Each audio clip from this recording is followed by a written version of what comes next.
Redites de moi l'histoire de l'amour de Jésus.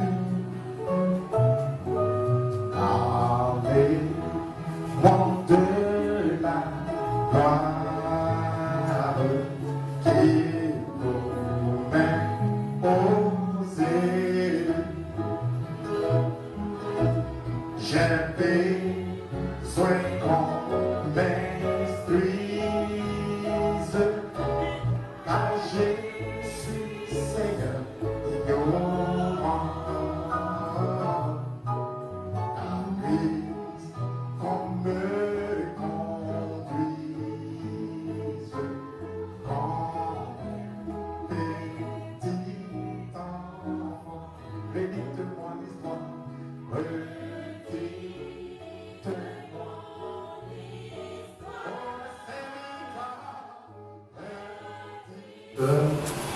Ce soir encore, que le Seigneur nous bénisse, lui qui est notre soutien, notre appui en toutes choses. Je pense que le dimanche, nous avons eu un beau message. Et cela fait du bien d'entendre ces choses. Parce qu'il est bon que les enfants de Dieu puissent aussi être édifiés par les serviteurs de Dieu qui viennent aussi à l'extérieur. Le corps du Seigneur est unique et nous le savons. Il n'y a pas de corps. Et le corps est composé de plusieurs parties. Quand nous parlons souvent du corps, on essaie de miniaturiser cela. On rend ça plus petit. En fait que cela soit accessible à l'assemblée. Mais de manière globale, l'église du Seigneur est comme un corps. Et il y a plusieurs parties dans le corps. Il y a plusieurs ministères à l'intérieur du corps. Et le Seigneur travaille. Le Seigneur fera de sorte que le ministère de la parole de Dieu puisse édifier son église pour l'amener à la perfection. C'est le travail de Dieu. On n'y peut rien. Alléluia.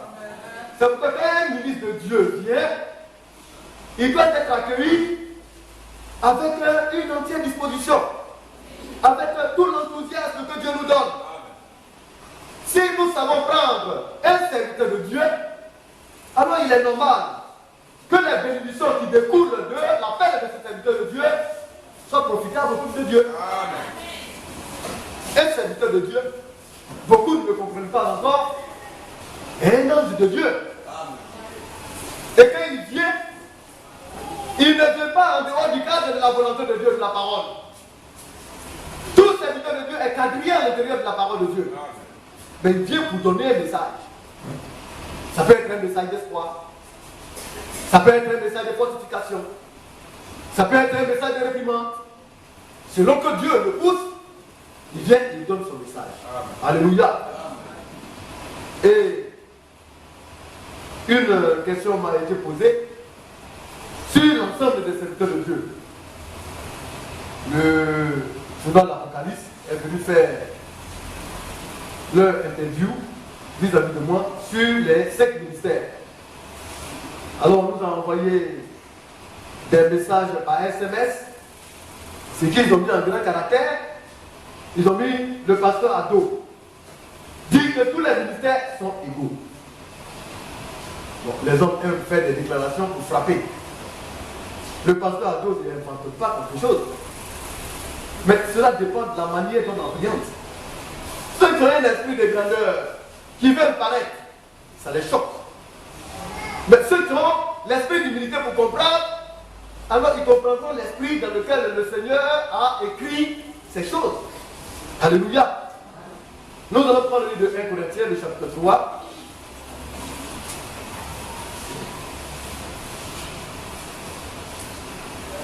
Vous savez, dans l'œuvre de Dieu, rien n'est facile.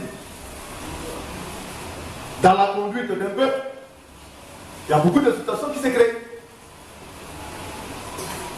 Et dans la conduite, il faut être patient. Il faut redresser les choses selon la parole de Dieu. Dans l'harmonie de Dieu, dans l'amour de Dieu. ne va pas, il faut savoir redresser les choses avec la manière de Dieu. Alléluia.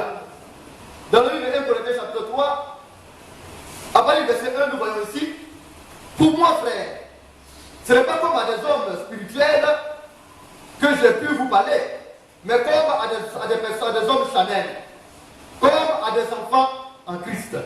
Donc, Paul leur parle comme s'il parlait à ses enfants. Alléluia.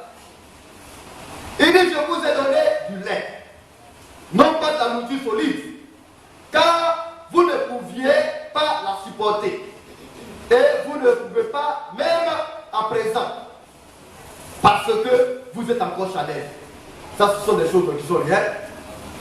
Dans toute maison, il y a certains qui grandissent facilement.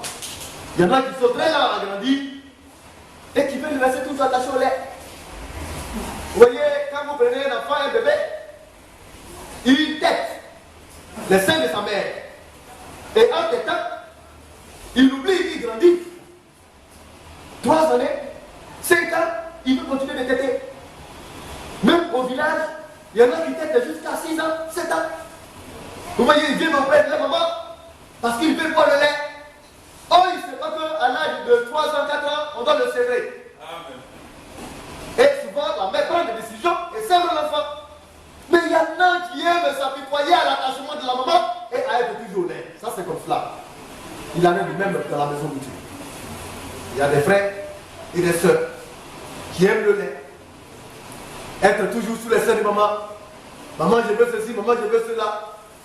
Mais il faudrait que les parents comprennent. Et être l'enfant à être serré.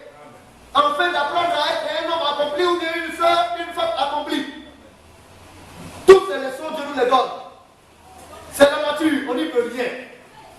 Mais il faut progresser selon la nature. Alléluia. Et l'apôtre continuant, il dit en effet, puisqu'il y a parmi vous de la jalousie et des disputes, ça existe dans toutes les assemblées. Il n'est pas bon que des frères se disputent. C'est interdit. Il n'est pas bon que des sœurs se disputent. Il n'est pas bon qu'il y ait de la jalousie. Mais ceux qui sont au lait vont manifester ces signes-là. Jusqu'à ce que le Seigneur les sève. Que le Seigneur les amène à comprendre qu'il n'y a pas seulement le lait, il n'y a pas seulement des choses, comme on le dit, élémentaires, mais il faut grandir, il faut sortir de cela. Il faut dominer ces choses et croître. Alléluia. Quand on le dit, moi je suis de Paul, vous voyez ça c'est le lait, ça. L'attachement à l'être humain, l'attachement à X ou bien à Y. Non, quand tu sors du lait, tu ne t'attaches plus à l'homme, mais tu t'attaches à Dieu homme. Alléluia, à Christ. Tu imites les bonnes actions de Christ. Tu imites ses bonnes voies. Quand tu regardes la vie d'un frère qui pratique la parole de Dieu, alors tu l'imites. Alléluia.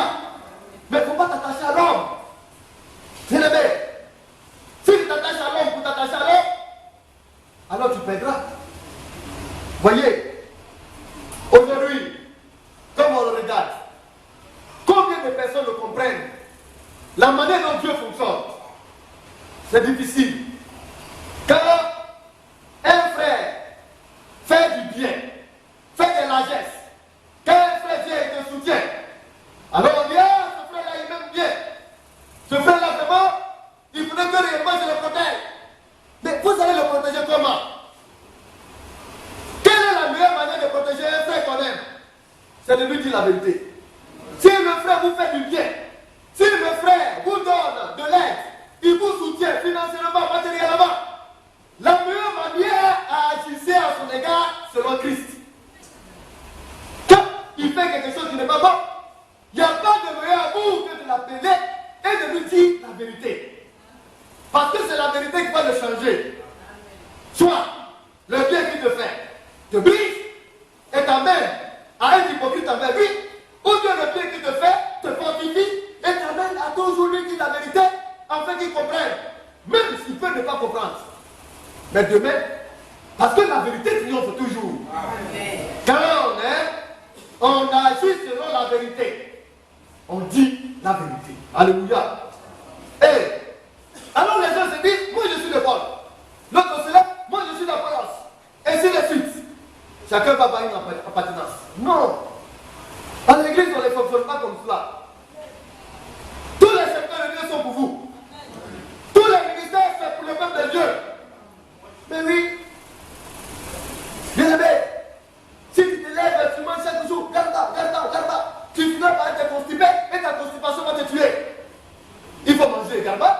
mais on y met de l'oignon, on y met, comme on l'a dit, de la tomate, on met même de l'huile, on met même de cubes d'assaisonnement, même le sel, le piment. C'est-à-dire, c'est le tout qui agrémente et qui donne le goût à la tchéké. Si il n'y avait pas de tomate, de piment, ou bien d'huile, ou bien d'oignon, la tchéké qu'on appelle le garba ne sera pas le garba dont on parle. Ça vous dit, tous les ingrédients de chaque ministère est important. Quand on comprend la chose de cette manière, alors on est heureux d'avoir des serviteurs de Dieu qui édifient et de profiter pleinement de leur ministère. Alléluia. Alors, comme on continue, au verset 5. Qu'est-ce que doit Apollos? Alors l'apôtre Paul, regardez, mais il avait des partisans, des hommes qui ne juraient que par Paul, des hommes qui étaient attachés à Apollos. Mais il a regardé et il dit même à ses partisans, Paul là il est quoi? Il n'a pas dit de qui. Parce que s'il parlait de qui, il allait donner une valeur à Paul. Nous sommes des masses de terre, dans les narines desquelles Dieu a soufflé un souffle. On n'est rien. C'est la parole de Dieu qui nous fait. C'est grâce à la parole de Dieu que nous sommes là. Quand on comprend le pourquoi nous sommes dans la maison de Dieu, c'est en ce moment-là qu'on devient essentiel. Mais lorsqu'on ne comprend pas, mais on n'est pas mieux que le païen. On n'est que réellement une masse de terre qui fonctionne qui est là et qui punit le pareil de ça et de là et qui fait du tort, qui nuit à son passage à tous ceux qui essaient de s'approcher de lui. Mais quand on comprend la volonté de Dieu, alors on ne nuit plus. On fait du bien. On édifie. Alléluia. On comprend la portée de l'action de Dieu. Dieu se révèle à nous. On apprécie avec visibilité l'action du Seigneur. Alléluia. Alors il dit, qu'est-ce qu'il chosifie? Oui, un serviteur de Dieu, sans Dieu, là, il est quoi? C'est l'Esprit de Dieu qui nous fait. S'il n'y a pas l'Esprit de Dieu ici, on va se faire des choses. Je vous assure. Ah, l'autre il va se lever, il va regarder, il sait combien elle est belle, il s'en va, il prend, et puis quoi? L'autre se lève, il regarde. Le frère qui n'aime pas, il s'approche de lui et puis il fait des choses. Mais c'est l'Esprit de Dieu qui nous maîtrise. C'est grâce à l'Esprit de Dieu qu'on a une bonne manière de fonctionner. Donc l'homme lui-même, il n'est rien. Le serviteur de Dieu, il n'est rien. Sans l'Esprit de Dieu. Amen. Alléluia. Alors, comme il le dit, on continue. Il dit, qu'est-ce que quoi? Des serviteurs par le moyen desquels vous avez cru. Oui, c'est des cadeaux. Des serviteurs par les moyens desquels Dieu vous parle et vous croyez. Des serviteurs. Et quand il continue, vous allez voir. Il dit, nous sommes oubliés avec Dieu. Nous travaillons avec Dieu. Amen. Dieu travaille avec nous. Nous continuons un peu. Selon que le Seigneur l'a donné à chacun. Donc Dieu a distribué les dons. Ce sont des serviteurs. Dieu a donné des dons. Et chacun a reçu l'appel de la part de Dieu. Il dit, j'ai planté. Apollos a arrosé.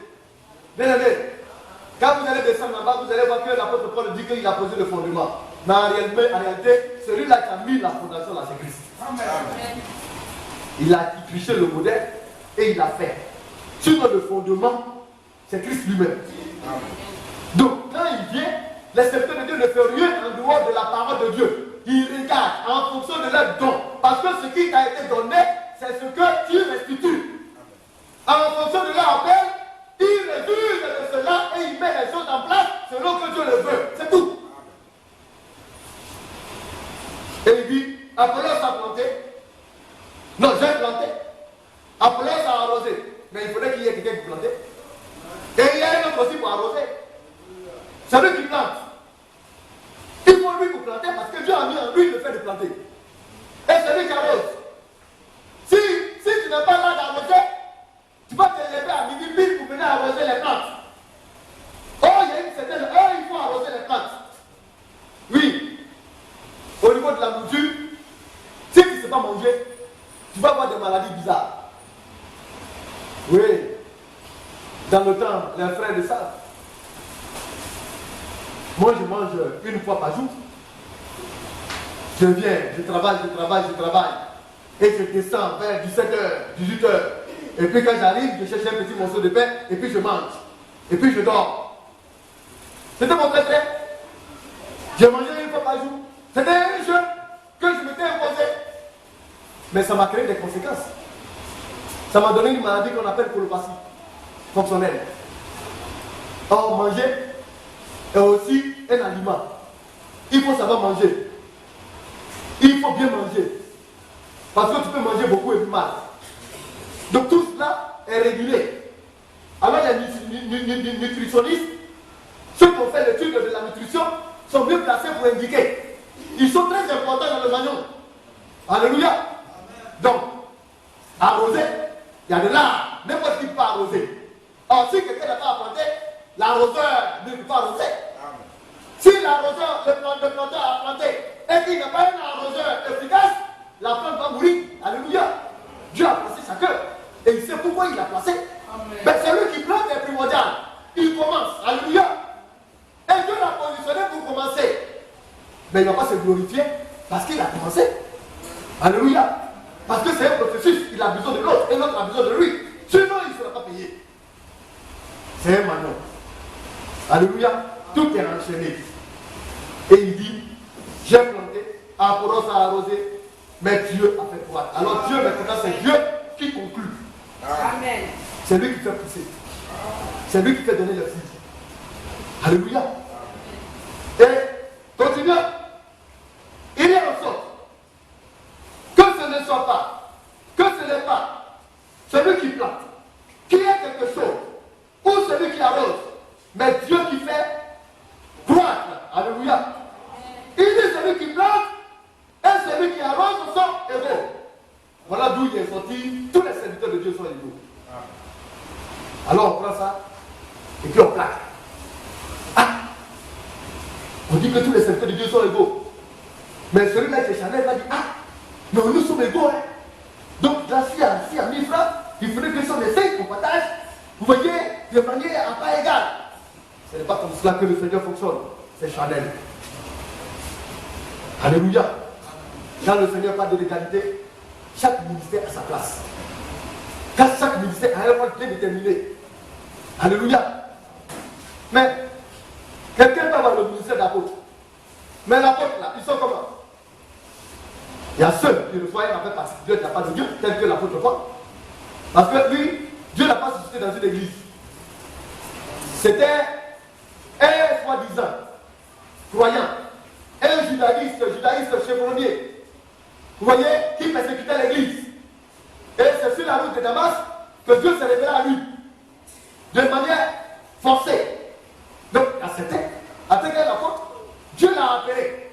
Il n'a pas eu à consulter quelqu'un.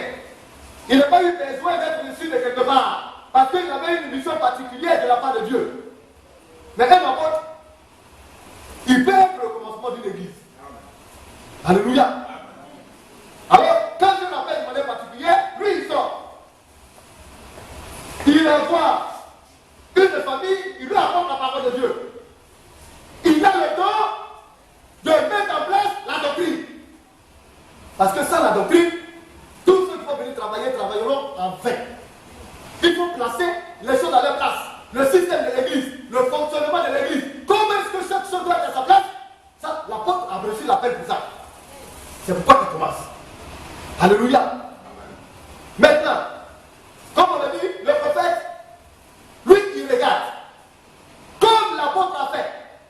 Selon réellement ce qui a été fait, lui aussi, il aide dans le fondement. Parce que la parole de Dieu vient au prophète. Dans ce qui est difficile, comme mystère, des paroles difficiles à percevoir, les énigmes, les choses compliquées. Dieu se révèle au prophète et le prophète doit mettre la chose à sa place. Chacun a un rôle. Alléluia. Mais, dans une assemblée, pour qu'une assemblée existe, il y a d'autres ministères qui sont importants. Bien aimés, nous allons essayer de lire cela. Nous allons prendre 1 Corinthiens, le chapitre 12.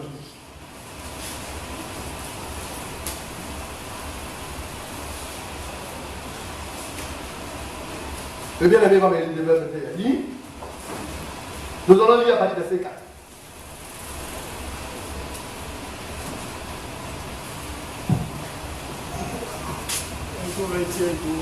À partir de verset 4, oui.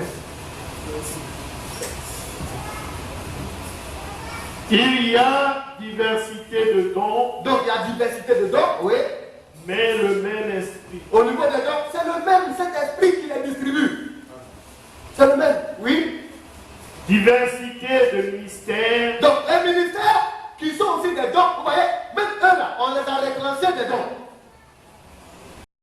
Les ministères d'abord. Ensuite les dons.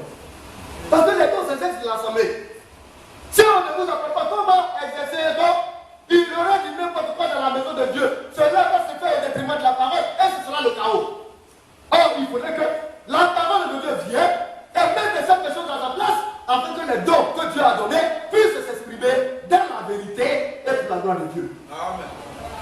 Donc, la diversité des ministères. Oui, frère. Mais le même Seigneur. Donc, les dons, on parle du même esprit. Et les ministères, on parle du Seigneur. Alléluia. Le Seigneur qui peut dire le maître. L'autorité supérieure. Celui-là qui est établi au-dessus de tout. On parle de Seigneur parce qu'ils sont envoyés. Les ministères sont envoyés. Il les envoie. Allez-y, ce sont des missionnaires. Alléluia. Tout ministère est missionnaire. Quand on parle d'un missionnaire, on regarde premièrement, c'est vrai, on parle des apôtres. Mais tout ministère est missionnaire. Bientôt nous allons reprendre nos missions à Grand Apôtre. Quand on m'a demandé, peut-être au pasteur il va à Grand Apôtre, mais il va en mission. C'est un missionnaire de la parole. Alléluia. Parce que c'est le Seigneur qui les a établis. Et c'est le Seigneur qui les envoie. Ils ne sont pas pour une assemblée, mais ils sont pour l'église entière. Alléluia. Alors, il y a diversité des ministères, mais dans la diversité des ministères, il y en a 5. Dans la diversité des dons, il y en a 9 qui ont été réellement, comme on le dit, représentés. Mais au-delà de cela, il y a d'autres dons. C'est pourquoi, dans la maison de Dieu, tout un chacun d'entre nous a un don. On n'a pas parlé de du don de jouer au piano, ou à la musique. Vous voyez, Dieu n'a pas eu besoin de parler de cela. Mais ce sont des dons. Bien aimé. Mais il a cité les 9 dons de l'esprit. Mais en dehors des 9 dons de l'esprit, il y a d'autres talents. Mais le don ne peut pas t'amener au ciel. Amen. S'il n'y a pas la parole de Dieu, le don ne peut t'amener. Tu peux être un talentueux moderne. Mais ton don ne fait de toi personne. Tu n'es rien malgré ton don en dehors de la parole. Alléluia. Donc ça veut dire que quand on regarde, même il y a des dons qui sont réellement plus importants que d'autres. Mais, bien aimé, Dieu ne donne pas de valeur à ça. Mais Dieu permet cela. Dans le corps, il y a des parties du corps qui sont plus importantes. Mais en vous-même, là, quand vous regardez là, la même manière que vous prenez soin de l'œil là, c'est la même manière que vous prenez soin des petits orteils qui sont en bas. Vous savez que tout votre corps est important. Tout est égaux. Alléluia. Si on vient à vous, et puis on vous dit, on va retrancher une partie vous voyez une petite partie de l'un de vos membres. Vous allez le viser. Parce que vous le voulez le voir bien. Alléluia. Être en équilibre avec les autres. Et c'est comme cela. Oui, bien aimé. Nous allons descendre un peu. Nous allons descendre au verset 28. Verset 27 à 28. Verset 27. Oui. Vous êtes le corps de Christ. Oui. Et vous êtes ses membres chacun pour sa part. Nous sommes le corps de Christ. Alléluia. Nous sommes tous dans le corps. Tous ceux qui croient la même doctrine font partie du corps de Christ. Nous sommes chacun des membres pour sa part. Mais dans le corps, il y a des forces et il y a des faiblesses à tous les côtés. N'est-ce pas? Si ton frère, ta mère, veut percer ton deuil, c'est facile. L'œil là, il peut rien faire au bras. Mais le bras peut faire quelque chose à l'œil. Il suffit seulement de prendre un poinçon et puis de le piquer et puis c'est fini de la détruire. Mais le bras ne fera jamais cela. Le bras ne fera que le bras et la main ne feront que protéger l'œil. C'est pas ça? Donc, les membres qui sont les plus décents sont protégés par les membres les plus fouillés. C'est pas ça? C'est ça le corps. Mais est-ce que c'est ainsi qu'on applique cela en Christ? Les faibles sont marginalisés et les pauvres, les forts s'empiffent et continuent d'être forts. Ils foulent le pied les brebis les plus faibles. N'importe qui peut faire n'importe quoi. Mais c'est pourquoi Dieu ayant regardé cela a dit non. Quand même que j'ai établi des ministères, il faudrait que j'établisse aussi ceux-là qui ont le temps de gouverner. Mais gouverner ne veut pas dire écraser. Gouverner ne veut pas dire détruire. Gouverner, c'est de faire de sorte que la mayonnaise est pleine. C'est de faire de sorte que les ministères trouvent leur place et que chacun puisse se comporter de la même manière pour donner de bons résultats. C'est ça gouverner. On ne gouverne pas pour soi-même. Bon, on gouverne pour l'utilité de tous. Oui, bien aimé, nous continuons. Verset 28. Oui. Et Dieu a établi dans l'Église, premièrement, des apôtres. Donc, premièrement, ce sont deux. Parce qu'il faut la doctrine, la base doctrinale, la foi authentique, avant qu'on ne fasse quoi que ce soit sur la maison. On ne bâtit pas sur n'importe quoi. Il faut un apostolat. Le ministère d'apôtre. Alléluia. Mais ça, parce qu'il y a le ministère d'apôtre. Quand on va dire que l'apôtre, là, il est le chef de tous les autres ministères. Nous sommes désolés. C'est pas comme ça que le Seigneur fait les choses. Il y avait les apôtres à Jérusalem. Ils ont reçu la doctrine de la part du Seigneur. Mais il y a des apôtres qui ont un service seulement qui a édifié. Ils sont restés à l'église de Jérusalem. Et il y a d'autres apôtres qui sont partis en mission.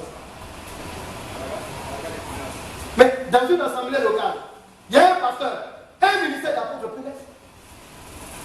Mais le ministère d'apôtre qui naît, il est sous l'autorité du pasteur. Il aide le pasteur de sa tâche. Il ne peut pas dire parce qu'il est apôtre, il va venir se mettre sur le pasteur. Parce que le Seigneur a donné au pasteur de gouverner.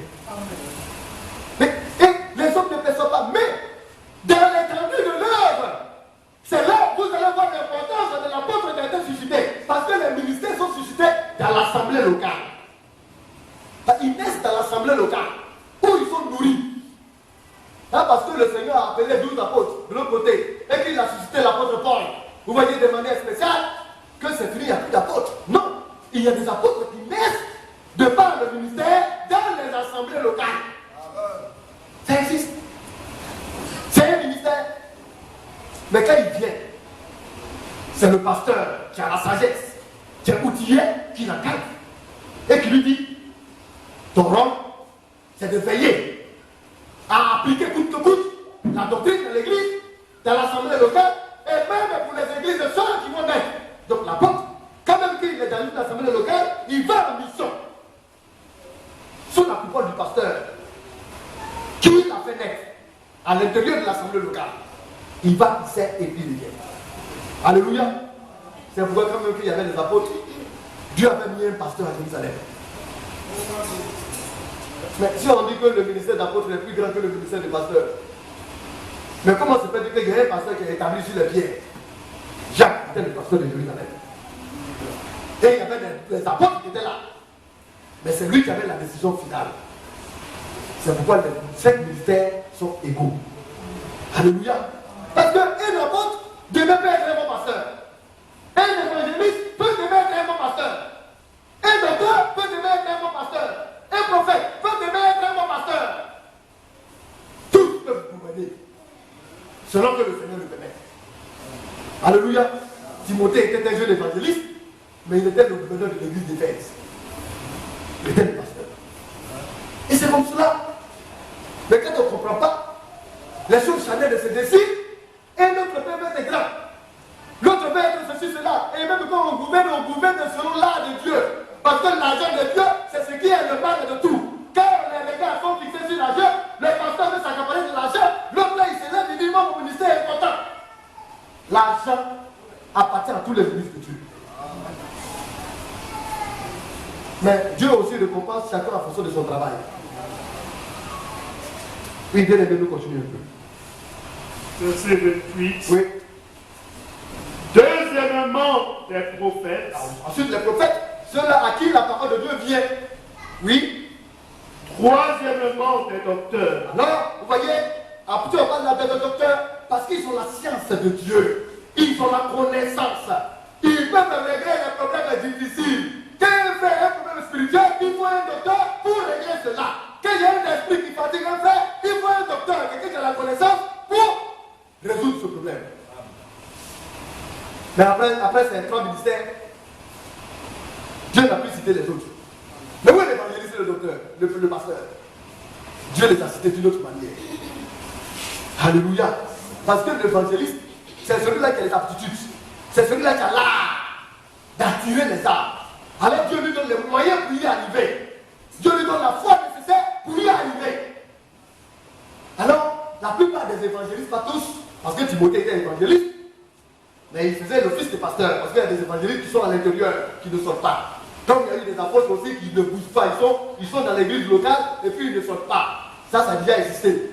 Il y a des docteurs, eux aussi ils ne sortent pas. Les ministères, c'est pas parce que tous sont ministres que forcément, obligatoirement, tous vont partir. Certains peuvent décider de rester dans leur église locale. Mais la priorité, ce qui est important, c'est qu'ils puissent édifier dans les autres assemblées. Alléluia. Alors, l'apôtre, le prophète et le docteur. Ensuite, oui. Ensuite, ceux qui ont le don des miracles. Ceux qui ont le miracle, c'est quoi? Ça attire les autres. C'est comme réellement des mouches, des lumières, les attirent des mouches, n'est-ce pas? Les miracles. Quand quelqu'un est serviteur de Dieu, il va, il fait des miracles. La famille s'est convertie. Mais les miracles, c'est rien. Alléluia. C'est la vie de l'âme qui est importante. Mais les miracles sont des appâts pour attirer ces âmes-là dans la maison de Dieu où ils sont nourris dans la doctrine apostolique. Alléluia. Par les paroles prophétiques et par la connaissance des docteurs. C'est la parole. Donc, c'est les appâts. Ensuite, ceux qui ont les dons de guérison. Oui, frère. Puis ceux qui ont les dons de guérir. Les dons de guérir. Tout cela, c'est pour appâter, pour attirer. Quand on va au prix pour un malade, le malade guéri, il est content. Il dit dans cette église-là, il y a la vérité. Quelqu'un peut te guérir, ça ne veut pas dire qu'il ne va pas t'amener en fait. Mais Dieu permet cela pour attirer des âmes dans sa maison. Oui, ensuite, de secourir. ceux qui ont le don de secourir, vous voyez, ils viennent en aide, ils viennent en secours. Alléluia. Oui, frère. De gouverner. Alors, on parle de gouvernance. Mais c'est le pasteur qui gouverne. Mais n'importe qui peut gouverner.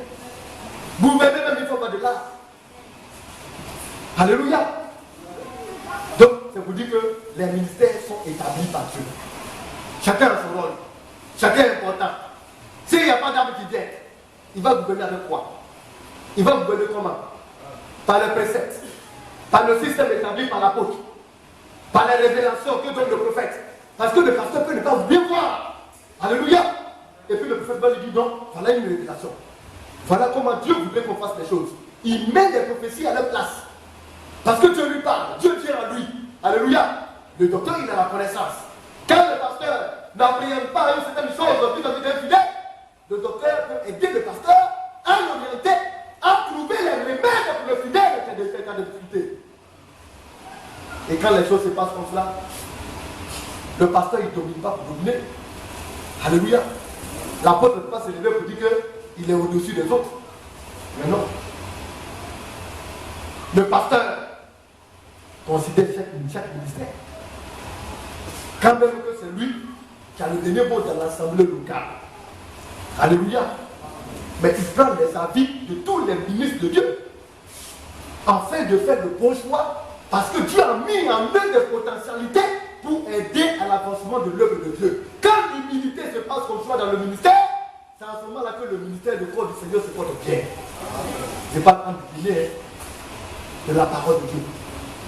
Parce que les hommes, si vous avez beau leur donner tout ce qui est bien, on sait qu'il y a des hommes qui sont des hommes. Comme au temps de Moïse. Moïse, Dieu lui parlait. Qu'est-ce qu'eux ils n'ont pas vu? Ils ont vu le miracle. C'est qu'on n'a jamais vu, ils ont vu. Ils sont passés. Ça veut dire qu'ils sont en train de marcher et puis ils voient aquarium naturel. C'est-à-dire qu'ils sont de l'autre côté, puis ils voient les baleines, ils sont en train de défiler de l'autre côté, ils voient les requins, tout cela, et puis ils sont en train de marcher tranquillement. Dans le désert, c'est comme au milieu de la mer rouge. Et ils ont vu des choses extraordinaires. Quand ils ont traversé, jusqu'à présent, la terre aujourd'hui, la terre continue de crier cette voix. Parce que Dieu a dit, tellement qu'ils ont dansé jusqu'aujourd'hui, aucune herbe ne pousse dans ses lieux.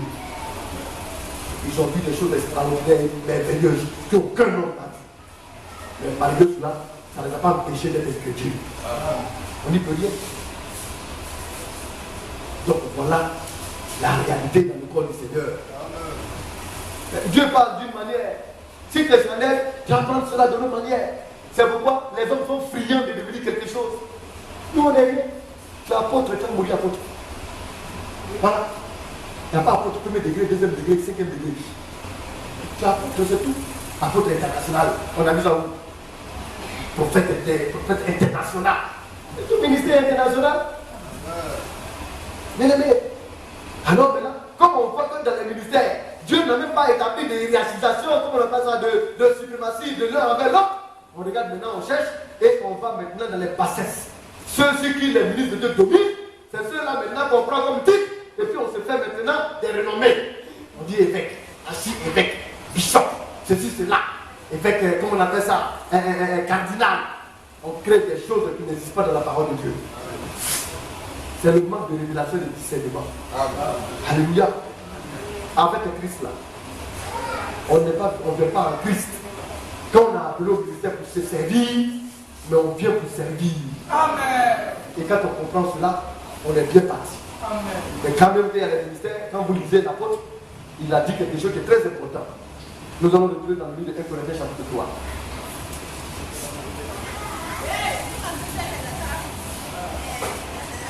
À partir du verset 7.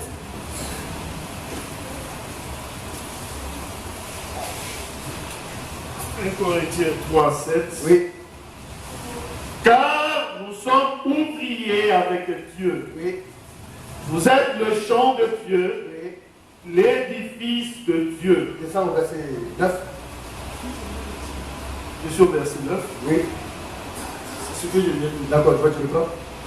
Car nous sommes ouvriers avec Dieu. Dans le ministère de la parole, nous sommes tous ouvriers avec Dieu. Voyez, nous travaillons avec le Seigneur. C'est le Seigneur qui nous a appelés. Et nous travaillons avec lui. Oui. Vous êtes le champ de Dieu. Alors le peuple, c'est le champ de Dieu. Oui. L'édifice de Dieu. La maison que Dieu construit, ça c'est le peuple. Oui. Selon la grâce de Dieu qui m'a été donnée. Alors il parle de grâce de Dieu envers lui. Oui. J'ai posé le fondement comme un sage architecte. En tant qu'apôtre. Alléluia. Mais il était aussi prophète. Parce qu'il y a des ministres de Dieu, des apôtres qui ont d'autres ministères à l'intérieur d'eux. L'apôtre Paul, lui, se publiait les 5 ministères. Il était apôtre, il était docteur, il était prophète, il était pasteur, il a été évangéliste. Les 5 ministères étaient de l'apôtre Paul.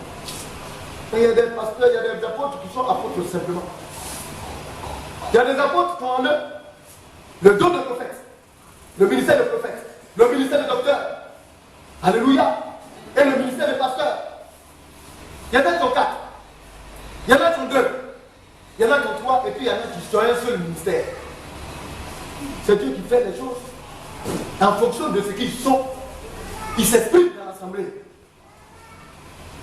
Ils démontrent par leur œuvre la peine et les dons que Dieu a mis en eux. C'est comme cela. On n'y peut rien. Oui, bien aimé, nous continuons. Et un autre bâtit dessus. Donc, il a posé le fondement. Le fondement existe. Il a posé le fondement comme un sage architecte, en tant qu'apôtre. Et puis maintenant, les autres viennent pour bâtir là-dessus. Lui, il l'a posé. Il voulait que les autres bâtissent. l'architecte qui vient et puis qui dit pour creuser. Ici, là, vraiment, le sable est très mouvant. On va essayer réellement de faire des bétons ici, on va couler des bétons à côté ici. Il faudrait que réellement on fasse de sorte que le sable ne puisse pas rentrer. Sinon, là, il risque d'avoir des difficultés.